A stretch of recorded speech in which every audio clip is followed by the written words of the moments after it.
Hi friends, welcome to Srinivas academy. కొంతమంది మిత్రులు formative assessment ఎలా కండక్ట్ చేయాలి, దానికి సంబంధించి ఏమైనా సూచనలు ఉన్నాయని అడిగారు. మనకి గతంలో కొన్ని గైడ్లైన్స్ ఇవ్వడం జరిగింది. ఆ గైడ్లైన్స్ని ఒకసారి మీకు మళ్ళీ జ్ఞాపకం చేస్తున్నాను. జస్ట్ సింపుల్ వీడియో ఇది, ఎక్కువ కాదు. మీకు నెక్స్ట్ ఫార్మేటివ్ అసెస్మెంట్ 2 ఎలా కండక్ట్ చేయాలో ఈ వీడియో మీకు హెల్ప్ చేయగలదని అనుకుంటున్నాను నేను. సో మనకి ఎఫ్ఏ టూల్స్ అంటే ఎగ్జామ్ పేపర్స్ మీద మనం పైన ఇలా మనం ఒక ఒక టేబుల్ ఒకటి ఫ్రేమ్ చేసి పెట్టుకోవాలి. పైన ఎఫ్ఏ టూల్స్ ఇవి. ఫస్ట్ ఇది ఏంటంటే అబ్జర్వేషన్, అంటే పరిశీలన, పిల్లల యొక్క భాగస్వామ్యం ఉంటుంది. చిల్డ్రన్ పార్టిసిపేషన్ అండ్ అబ్జర్వేషన్, పరిశీలన ఇది. సెకండ్ టూల్ వచ్చి నోట్బుక్స్. సో మనం ఆ పీరియడ్లో అంటే మనం ఎగ్జామ్ కండక్ట్ చేస్తున్న ముందు పీరియడ్లో పిల్లల యొక్క నోట్బుక్స్ ఎలా ఉన్నాయి, ఎలా రాస్తున్నారు పరిశీలించి ఆ నోట్బుక్స్కి మార్కులు ఇవ్వాల్సి వస్తుంది. దానికి 10 మార్క్స్. ఈ అబ్జర్వేషన్కి ఏంటంటే పరిశీలన, విద్యార్థుల యొక్క భాగస్వామ్యానికి 10 మార్కులు. ఈ నోట్బుక్స్ గురించి 10 మార్కులు. మూడో టూల్ ఏంటంటే ప్రాజెక్ట్ వర్క్కి 10 మార్క్స్. నాలుగోది స్లిప్ టెస్ట్స్, లఘు పరీక్ష అంటున్నాం కదా, ఆ లఘు పరీక్ష మనం పెట్టి 20 మార్కుల పరీక్ష, స్లిప్ టెస్ట్ 20. మొత్తం టోటల్ మార్క్స్ 50 మార్క్స్ అనమాట. అంటే ఎఫ్ఏ అనేది 50 మార్క్స్కి ఉంటుంది. ఈ ఎఫ్ఏ టూల్స్ అన్నమాట, ఇవి 4 ఈ టూల్స్ అన్నమాట. అంటే మనం ఫార్మేటివ్ అసెస్మెంట్ కండక్ట్ చేయడానికి ఉపయోగించే టూల్స్ ఈ 4ని. ఫస్ట్ టూల్ అబ్జర్వేషన్, దానికి 10 మార్క్స్ ఇస్తాము. నోట్బుక్స్కి 10 మార్క్స్, ప్రాజెక్ట్ వర్క్కి 10 మార్క్స్, స్లిప్ టెస్ట్కి 20 మార్క్స్, టోటల్ 50 మార్క్స్కి. Okay, marks obtained. ఇప్పుడు అబ్జర్వేషన్ చూసి మనం 10 మార్క్స్కి సపోజ్ మనం ఒక 9 మార్క్స్ వేసామనుకుందాం. పిల్లల యొక్క అబ్జర్వేషన్ అంటే వాడి యొక్క అన్ని అబ్జర్వ్ చేసి మనం పరిశీలించి 9 మార్క్స్ వేస్తాం. 9 మార్క్స్ వస్తే కనుక ఇలాగ ఏ గ్రేడ్ వేస్తాం. అలాగే నోట్బుక్స్ అన్నీ బాగున్నాయి, పర్ఫెక్ట్గా రాసాడు, 10కి 10 వచ్చేసినాయి, A+ వేస్తాం. అదేవిధంగా ప్రాజెక్ట్ వర్క్ కూడా 10 మార్క్స్ వచ్చేసినాయి, A+ వేస్తాం. స్లిప్ టెస్ట్ 20కి 20 వచ్చినాయి, దీన్ని కూడా A+ వేస్తాం. టోటల్గా వాడికి 49 మార్క్స్ వచ్చినాయి, గ్రేడ్ A+ వేస్తాం. సో ఈ విధంగా మనం గ్రేడ్లు వేస్తాము. మార్క్స్ రేంజ్ బట్టి కూడా గ్రేడ్లు ఉన్నాయి. 8 మార్క్స్ వస్తేనేమో 8 నుంచి ఏ గ్రేడు, 8 to 9 ఇలాగా మనం ఒక మార్క్స్ గ్రేడింగ్ కూడా ఉంది. అది చూసిన దాని ప్రకారం మార్కులు వేస్తాము. బట్ ఇక్కడ మన అబ్జర్వేషన్ ఏంటి, నోట్బుక్స్ ఏంటి, ప్రాజెక్ట్ వర్క్ ఏంటి, స్లిప్ టెస్ట్ ఏంటి, ఒకసారి మళ్ళీ వివరంగా చూద్దాం. ఇప్పుడు guidelines for formative assessment.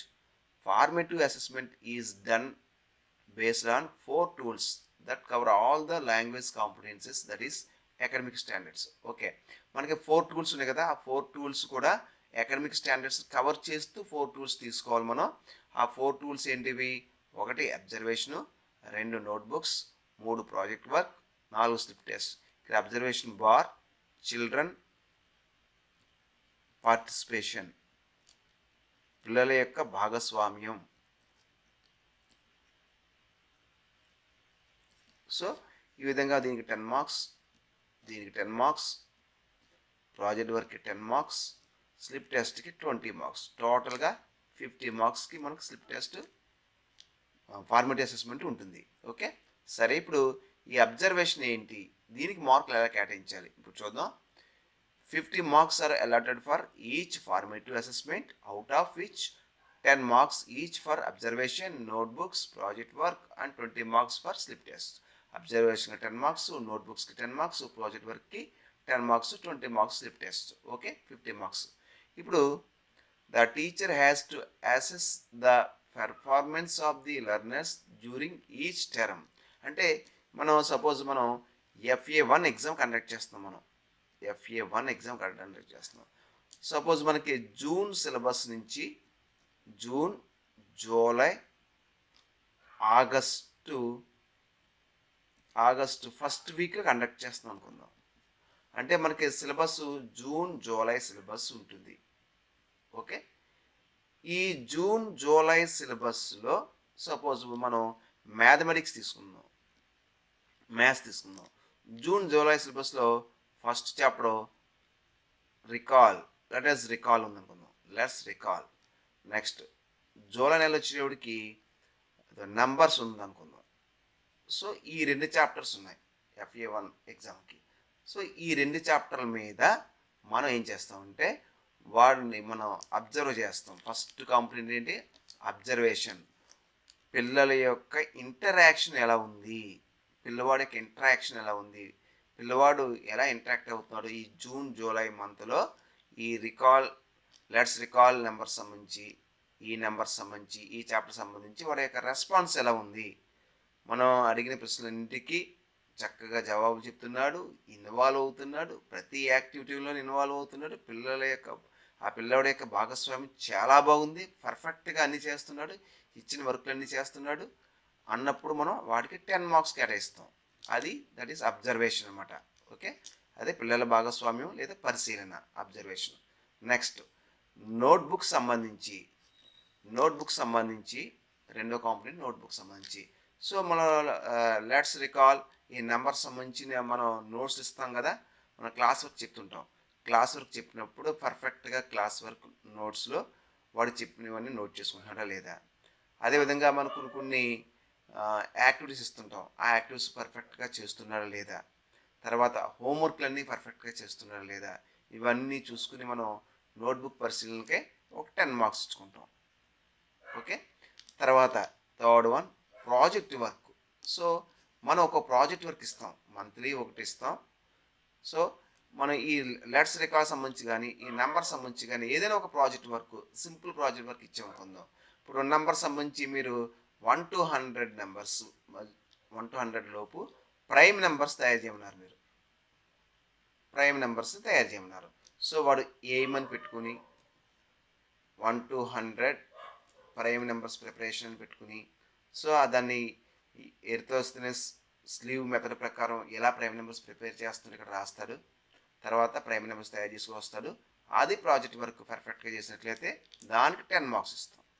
Okay, so ఈ 2 మంత్స్కి సంబంధించి, అంటే ఈ 2 చాప్టర్స్ సంబంధించి, జూన్ జూలై సంబంధించి, FA1 సంబంధించి అనమాట. అంటే ఈ టర్మ్లో మనం వాడు పిల్లోడి యొక్క భాగస్వామ్యం చూడాలి, వాడి యొక్క నోట్స్లు అన్నీ చూడాలి, తర్వాత ప్రాజెక్ట్ వర్క్ చూడాలి. ఇప్పుడు ఈ 2 చాప్టర్ల మీద మనం స్లిప్ టెస్ట్ పెడతాం, సింపుల్ స్లిప్ టెస్ట్ పెడతాం. సో 20 మార్క్స్ పెడతాం. సో ఈ 20, 10 కలిపి 50 మార్క్స్ టోటల్గా మనం మార్కులు వేస్తాం అన్నమాట. ఓకే, ఇది ఫార్మేటివ్ అసెస్మెంట్ సంబంధించి. Next, this is not a single day activity, it is a cumulative account of what has happened in a day to day classroom transaction. ఇది ఒక్క రోజులో అసెస్మెంట్ చేసేది కాదు అంటున్నాడు వాడు. నేను చెప్పాను కదా, జూన్ నుంచి ప్రతి పిల్లవాడిని అబ్జర్వ్ చేయాలి. జూన్ జూలై ఆగస్ట్ ఫస్ట్ వీక్లో ఎగ్జామ్ ఉంటుంది అనుకుందాం.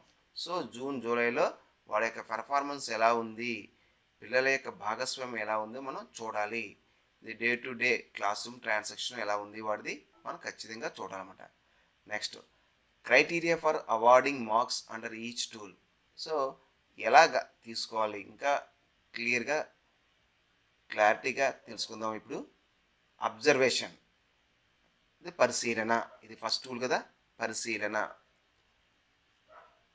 అంటే విద్యార్థుల యొక్క భాగస్వామ్యం అని కూడా రాయొచ్చు, విద్యార్థి భాగస్వామ్యం. ఓకే, చిల్డ్రన్ పార్టిసిపేషన్ అన్నమాట. The overall performance of children related to classroom activities that cover the academic standards, that is listening and speaking, reading comprehension, oral discourses and their indicators should be considered while awarding marks. చూడండి, పిల్లలు listening వింటున్నాడా లేదా, విని మాట్లాడగలుగుతున్నా లేదా, ప్రతిస్పందించగలుగుతున్నా లేదా, reading comprehension, వాడు reading comprehension ఎలా ఉంది, oral discourses మాట్లాడి అన్నీ చెప్పగలుగుతున్నాడా, ఇవన్నీ చూసుకుని పరిశీలించి మనం మార్కులు వేయవలసి వస్తుంది అబ్జర్వేషన్ ఫస్ట్ దానికి సంబంధించి.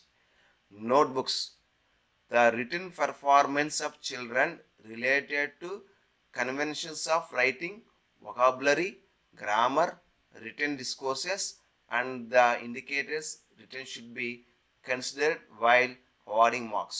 చూడండి, పిల్లలకి మనం తెలుగులో తీసుకున్నప్పుడు ఏకవచనం బహువచనం, సో ఇవి రాయగలుగుతున్నారా లేదా, కన్వెన్షన్స్ ఆఫ్ రైటింగ్ ఇంగ్లీష్లో, తర్వాత సింగులర్ ఫ్లోరల్, తర్వాత ఆపోజిట్ వర్డ్స్, ఇవన్నీ వాళ్ళు రాయగలుగుతున్నారు లేదా, వాళ్ళు క్లియర్గా కాంప్రహెన్షన్ క్లియర్గా ఉందా లేదా ఆ పర్టికులర్ టాపిక్స్ మీద మనం పరిశీలించుకొని ఆ నోట్బుక్స్లో అన్నీ వాడు రాయగలుగుతున్నాడా లేదా, అప్పుడు మార్కులు మనం నోట్ చేయవలసి వస్తుంది.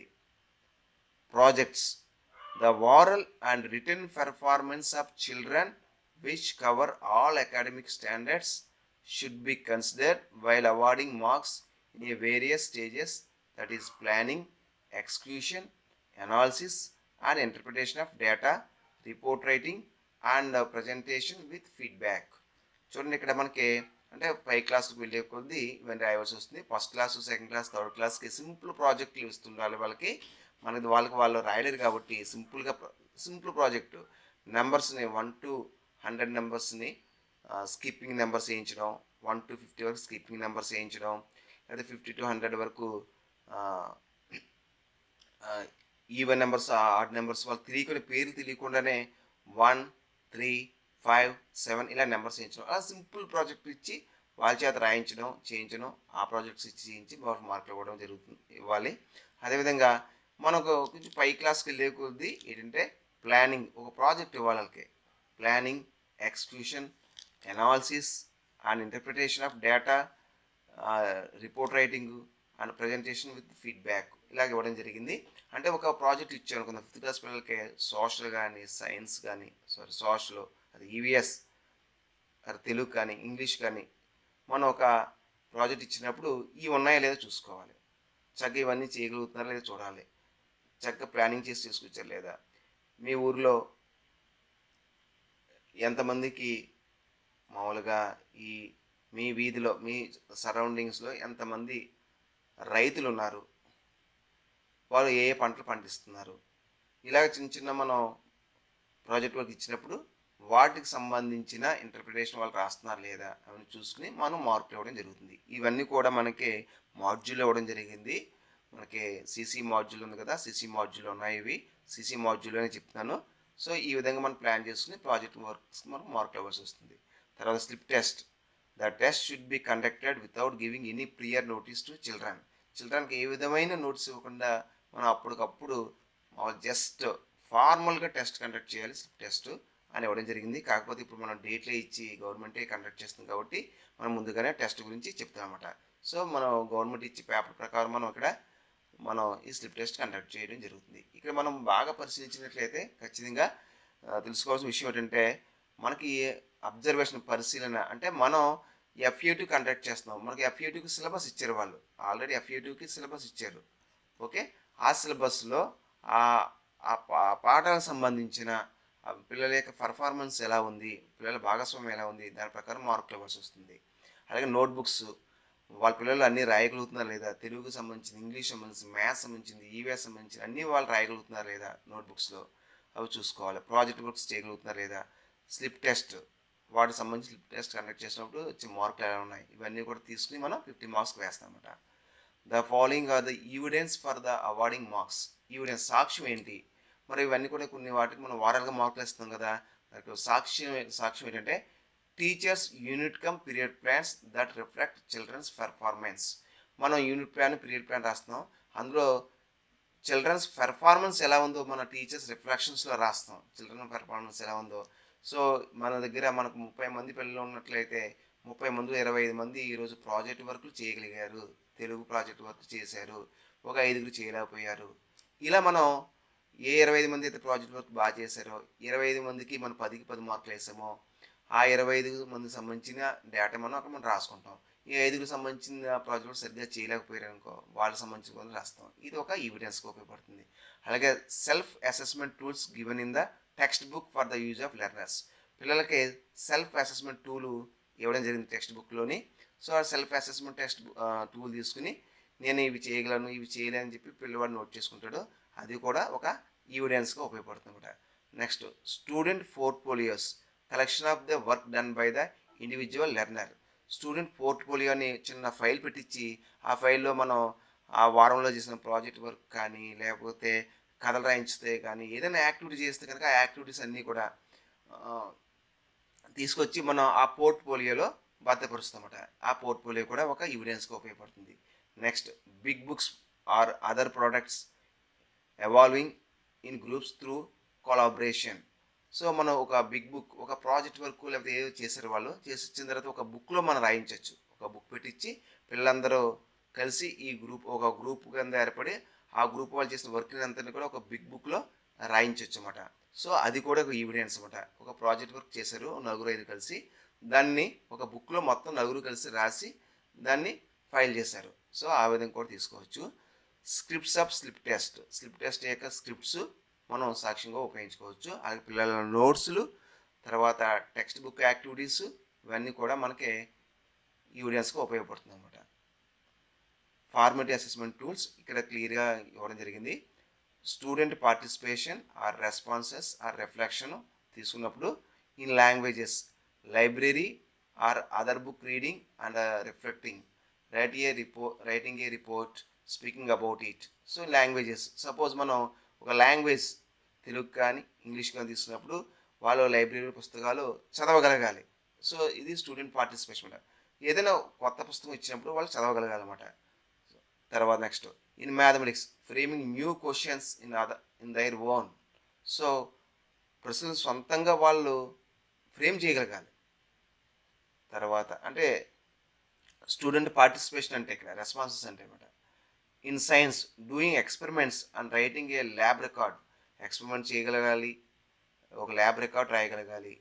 తర్వాత social studies reading analysing reflecting on current issues writing a report and speaking about it. ఇది సైన్స్ సోషల్ అంటే 6th class 7th class students సంబంధించింది ఇక్కడ ఇవ్వడం జరిగింది.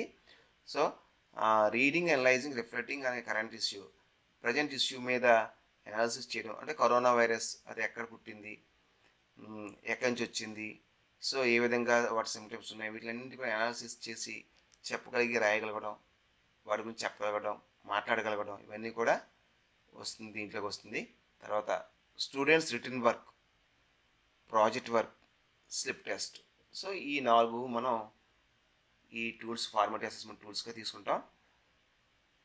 తర్వాత ఇంకా ఎవిడెన్స్ ఏంటంటే teachers year plan, lesson plan, students notebooks, project reports, lab records, answer scripts ఇవన్నీ కూడా వీళ్ళకి 6th 7th 8th 9th 10th పిల్లలు చదివే పిల్లలకి వాళ్ళ టీచర్స్కి ఇవి ఎవిడెన్స్గా తీసుకుంటారన్నమాట. ఓకే, సో మనం ఓవరాల్గా చూస్తే ఇప్పుడు మనం గుర్తుంచుకోవాల్సింది ఏంటంటే ఫస్ట్ది మనం ఇప్పుడు FA2 ఉంది. FA2 సంబంధించి 5th క్లాసు తెలుగు తీసుకుంటే జయగీతం, జానపద కళ, ఇలా ఇంకొక పాఠం ఏదో ఉంది. 3 పాఠాలు ఎన్ని ఇవ్వడం జరిగింది. అలాగే మ్యాథ్స్ కూడా 3 పాఠాలు ఇవ్వడం జరిగింది. ఈ 3 పాఠాలకు సంబంధించి పిల్లల యొక్క ఇంటరాక్షన్ ఎలా ఉంది, పిల్లల భాగస్వామ్యం ఎలా ఉంది, అదే మన అబ్జర్వేషన్ పరిశీలన. దానికి 10 మార్క్స్ కేటాయించారు. ఆ 10 మార్క్స్కి 9 8 మార్క్స్ వేస్తాం దాన్ని పరిశీలించి పిల్లల యొక్క పెర్ఫార్మెన్స్ బట్టి. రెండోది notes. So text book activities అని పూర్తి చేయగలిగాడా లేదా, టెక్స్ట్ బుక్ అభ్యాసం చివరున్న కృత్యాలని పిల్లవాడు చేయగలిగాడా లేదా, ఇది కూడా మనం పరిశీలించి చూస్తాము. సో ఈ 3 పాఠాలకు సంబంధించి పరిశీలించుకుని మనం మార్కులు వేస్తాము. అదేవిధంగా మనం వీటికి సంబంధించిన ఒక ప్రాజెక్ట్ వర్క్ ఇస్తాం. ప్రాజెక్ట్ వర్క్ పర్ఫెక్ట్గా చేసా లేదా 10 మార్క్స్ ఇస్తాము. అదేవిధంగా 4వది స్లిప్ టెస్ట్. సో ఎలాగ గవర్నమెంట్ మనకు పేపర్ ఇస్తుంది కాబట్టి స్లిప్ టెస్ట్ కండక్ట్ చేస్తాం. దీనికి 20 మార్కులు ఇస్తాం. టోటల్గా 50 మార్కులకు మనం ఎగ్జామ్ కండక్ట్ చేస్తాం. ఇది ఇంకా పూర్తిగా వీడియో మీకు తర్వాత నెక్స్ట్ ఎప్పుడు వీలైనప్పుడు చేస్తాం మళ్ళీ పూర్తిగా. ఇది మీకు కొంచెం వరకు ఉపయోగపడుతుంది. Thank you friends.